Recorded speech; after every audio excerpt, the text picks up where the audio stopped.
what are the implications for the important headway that's been made on violence prevention alternatives for young people in this city through Measure Y?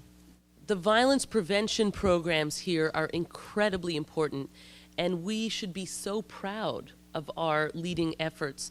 We have been implementing things that are innovative in Oakland. We've been implementing things that are best practices from throughout the nation. Some of the great after-school programs, the street outreach workers, the call-in program.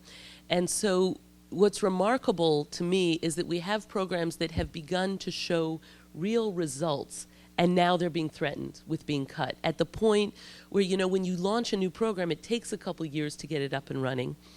And we now have genuine results in terms of programs that intervene in the cycle of violence and retaliation and otherwise prevent and reduce violence. And we absolutely have to protect those programs. And I gotta say, I was fairly outraged with the decision that I voted against to cut that piece out of our budget this year. Essentially, the way it's structured right now, if you make certain police cuts, then the violence prevention money goes away. That's the current legal structure in Oakland, and it's really a problem. And we have to stop that. Well, first of all, I don't support the police cuts anyway, period, and I voted no on the police cuts. But the notion that we would create, design, implement these wonderful, innovative violence prevention programs and then just shut them down is horrifying. And that's part of why I think it's really important that we vote yes on Measure BB, which is the Measure Y revise. We thought it was going to be called Y again, but they decided that would be too confusing to people. So it's going to be called Measure BB.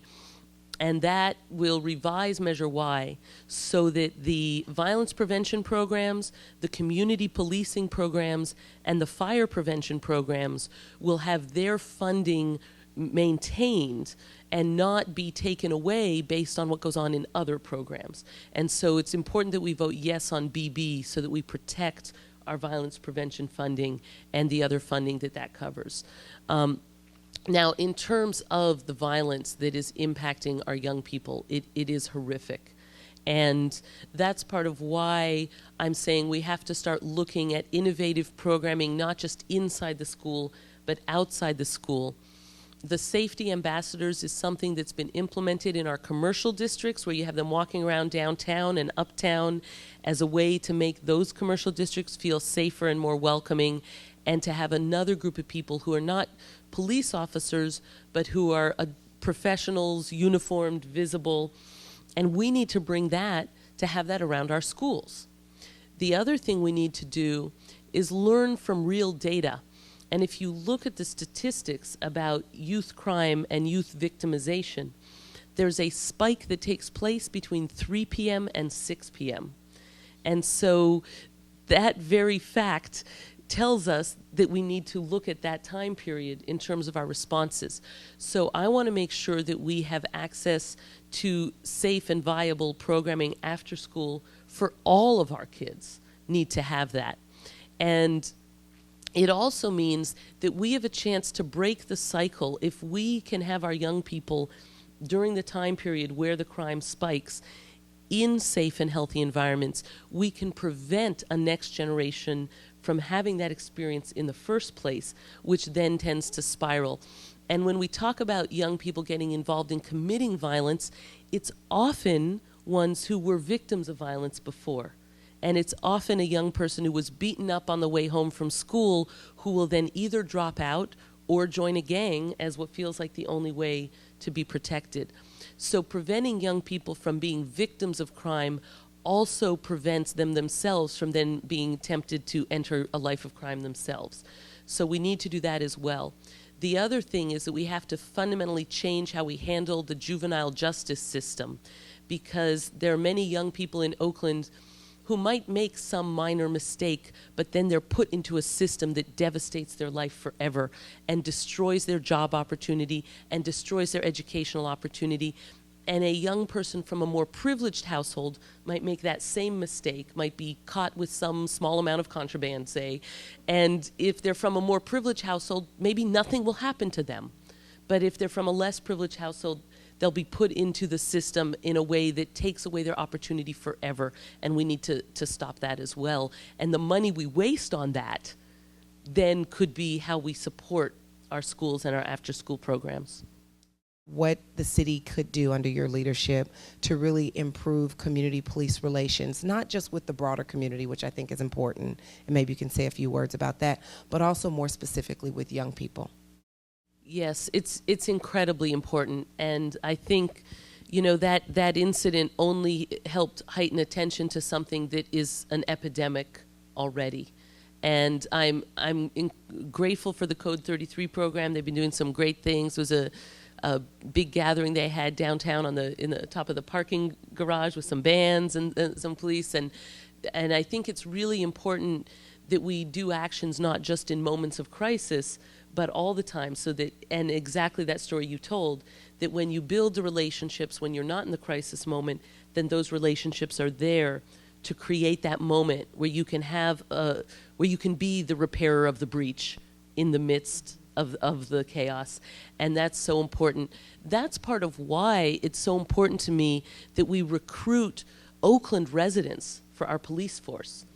And when we increase our Oakland residents' participation in our police force, that makes it easier to strengthen those ties, both between the community in general and also with the young people in the community.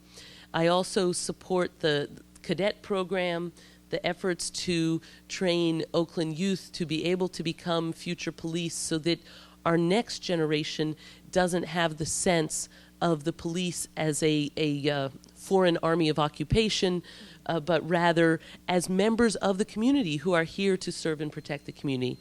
And let me be clear, the overwhelming majority of our police officers are good people who are trying to do the right thing. And so I don't want to suggest that they're all bad. They're really not. But we need to strengthen those real human-to-human relationships. That includes recruiting and training from Oakland for our police force.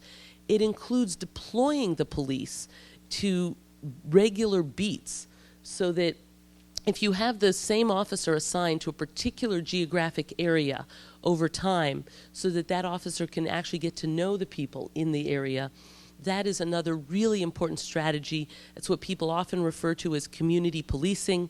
We need to do that in terms of how we deploy our police officers so that people can build those relationships over time, as well as having the ongoing programs like the Code 33. So if you could talk about what you would do around gun access and protecting young people from drug-related issues. Interesting, because I lived for several years in Toronto, Canada. And Toronto, Canada is a vibrant, large, thriving, multicultural city, and yet it has a much, much lower level of violence. And that's because there's not the guns. And so, you know, this is a very serious difference in which the United States really is the aberration. And most other democracies have gotten to the point of not allowing this level of gun access. And so this is fundamentally a deep problem, not just of Oakland, but of United States policy. And so we need to obviously be very strategic and strong with enforcing gun laws and gun control, and also bullets. I mean, this isn't just a Chris Rock joke about bullet control. This is a real opportunity that we have to deal with bullet sales and bullet access as well. But this is also part of why I think it's so important that we strengthen the community police relationships and have the police assigned to beats, because there are known places in Oakland where people go to buy illegal guns. And you know, you can talk to a variety of people and they'll tell you, oh yeah, the guns are being sold out of the trunk of that car on that intersection. And these are things that people in the community know, and I've been told it by community activists and pastors and other folks. And so this is something that with community police collaboration, we could target to really work better to shut down the illegal gun sales, because it's not like nobody knows what's going on or where. And part of why it's so important to have the police officers in a position to build real relationships with people in a particular neighborhood is so that they're in a position where people will come forward to them and say, oh, this corner's where they're selling the guns, right? And so there are people who see it. It's not a total secret. And so we need to be much more strategic about shutting down the illegal gun sales. And so that is something I would absolutely insist upon as mayor. And, you know, there are big fines for that.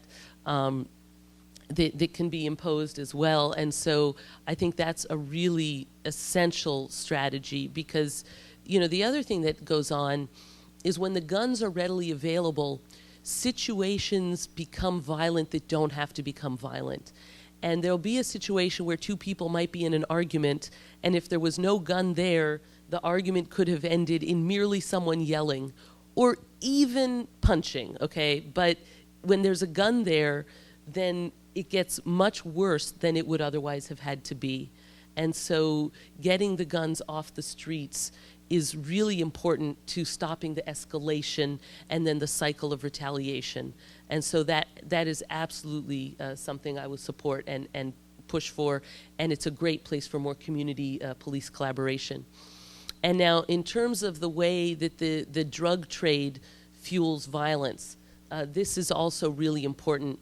And, you know, an interesting thing about American history, during the era of alcohol prohibition, there was a huge increase in violence and gun violence related to the alcohol industry and people being shot over alcohol all the time. And so the fact that it was being controlled by criminal cartels created an added level of violence that wasn't there before and after Prohibition. And so the strategies to take the control and the money and the violence away from the criminal cartels who control the drug industry, I think can also learn from some of the lessons of what happened with alcohol as well.